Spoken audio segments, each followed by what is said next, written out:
PCOS atau nama biasa kita panggil PCOS, dia satu keadaan yang mana ketidakstabilan hormon yang dihasilkan oleh kilang telur ataupun ovari.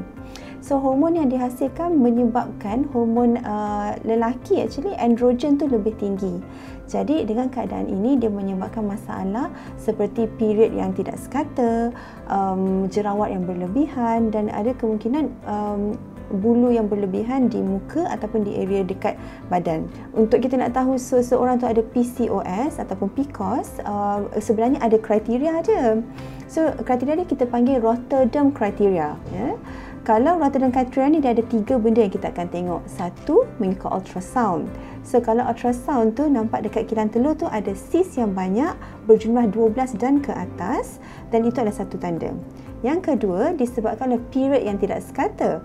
Period ni dia boleh jadi banyak, sikit ataupun jarang-jarang keluar untuk setiap bulan. Yang ketiga, tanda-tanda hormon lelaki yang tinggi secara klinikal ataupun secara lab. Secara klinikal maksudnya kita akan tengok wanita yang mempunyai PCOS, dia ada lebih banyak jerawat, sometimes bulu yang berlebihan di atas, ini panggil misai, lepas tu mungkin dekat badan, ataupun dari segi darah kita panggil hormon testosteron yang tinggi. So 2 daripada 3 kriteria ni adalah fit untuk mengatakan seorang pesakit tu mempunyai PCOS. Sebenarnya kan banyak penyakit ni kita tak tahu exactly punca dia. Tetapi kita tahu PCOS ni dia berkaitan dengan metabolic syndrome. Metabolic syndrome ni satu keadaan yang mana seseorang tu dia punya ketidakstabilan hormon menyebabkan obesity. So orang-orang yang PCOS ni biasanya berkaitan dengan obesity juga, ya. Dia pun berkaitan dengan genetik. So kalau mak dia ada PCOS, anak dia dalam 50% kemungkinan PCOS. Sama je adik-beradik juga. Dan of course dari segi multifaktorial, maksudnya penyebab yang banyak. Mungkin dari segi pemakanan, kalau seseorang tu punya obesity, so dia berkaitan juga dengan PCOS juga. Dan itu dia macam semua dia berkait rapat. PCOS ni sangat common sebenarnya.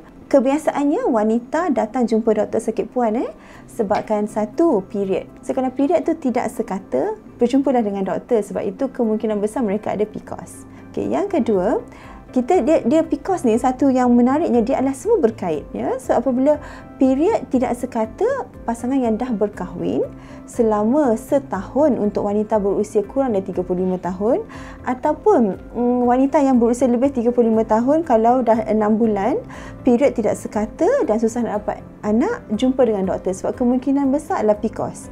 So wanita yang susah nak dapat anak, ya, dalam 10 orang 1 atau 2 sebenarnya mempunyai PCOS. Dan of course yang ketiga tu berjumpa dengan doktor sebab dia berkaitan dengan obesity, ya.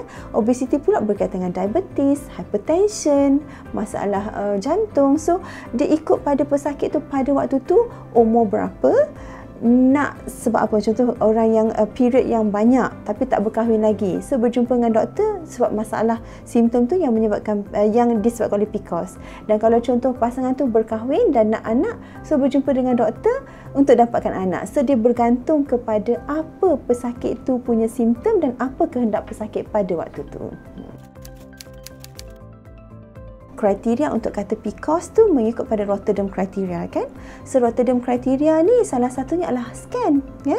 So jadi kita kena buat scan dulu. Scan ni pula kebiasaan kita buat kedua-duanya, ultrasound dekat abdomen dan ultrasound melalui vagina untuk tengok sama ada ke tidak ciri-ciri ovary yang mempunyai cyst. Yang kedua adalah melalui lab darah, Kalau darah testosteron tu tinggi, dan yes, kemungkinan besar pesakit ni ada PCOS. Dan ingat balik saya katakan tadi, pesakit ni kemungkinan ada metabolic syndrome, kan. So jadi metabolic syndrome ni berkaitan dengan diabetes, kolesterol. So kita akan ambil juga darah-darah untuk diabetes, kolesterol untuk pastikan pesakit tidak mempunyai komplikasi daripada PCOS ni.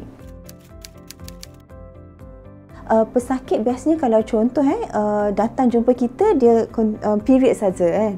So kalau period tu dah sekata, dia dah tak jumpa dah doktor, ataupun orang cuba dapat anak, tiba-tiba dapat anak tak jumpa dah doktor, ya. Tapi macam saya kata, PCOS ni adalah semua berkait rapat, dan dia kebanyakan pesakit PCOS ni mempunyai metabolic syndrome. Metabolic syndrome ni pula menyebabkan obesity. Obesity ni menyebabkan masalah diabetes, hypertension, stroke. So, jangka masa panjang untuk pesakit-pesakit ni kita actually terbahagi kepada dua jenis. Satu, dari segi perubatan am. Contoh macam saya sebut tadilah, diabetes, hypertension, stroke, masalah jantung. So, doktor yang perlu dirujuk adalah doktor bahagian perubatan am. Untuk wanita pula, sebab dia adalah berkaitan dengan period kan. So, period, kesuburan, ketidaksuburan, dan yang paling saya risau juga adalah kanser dalam rahim, kita panggil endometrial cancer. So, pesakit PCOS ni mempunyai lebih risiko untuk dapat kanser endometrial disebabkan oleh hormon yang tidak seimbang tu. So, kalau lah contoh pesakit tidak berkahwin ataupun berkahwin tapi tidak mempunyai anak, ya, risiko endometrial cancer lebih tinggi, obesity lebih tinggi, ya. So, itu perlu berjumpa doktor sebab itu adalah antara komplikasi yang boleh berlaku. So, untuk fibroid adalah bahagian sakit puan. So, kalau pesakit yang obesity, ya, hormon dia pun tidak stabil pun boleh menyebabkan fibroid. So, itu adalah antaranya lah. Untuk kurangkan komplikasi, macam saya, apa-apa kita akan base balik kepada apa asasnya. PCOS ni kebanyakannya adalah metabolic syndrome dan obese, ya. So, PCOS kita dapat kurangkan kesan komplikasi semua kalau mereka menurunkan berat badan 10% daripada apa yang mereka ada sekarang. So, contoh pesakit ni berat badan ni 100 kilo kan. Dengan menurunkan 10 kilo, dapat mengurangkan risiko-risiko yang saya sebut tadi, macam diabetes, hypertension. In fact, kalau orang yang susah dapat anak, period yang tak regular, dengan turun berat badan 10%, period dia akan regular dan mudah dapat anak.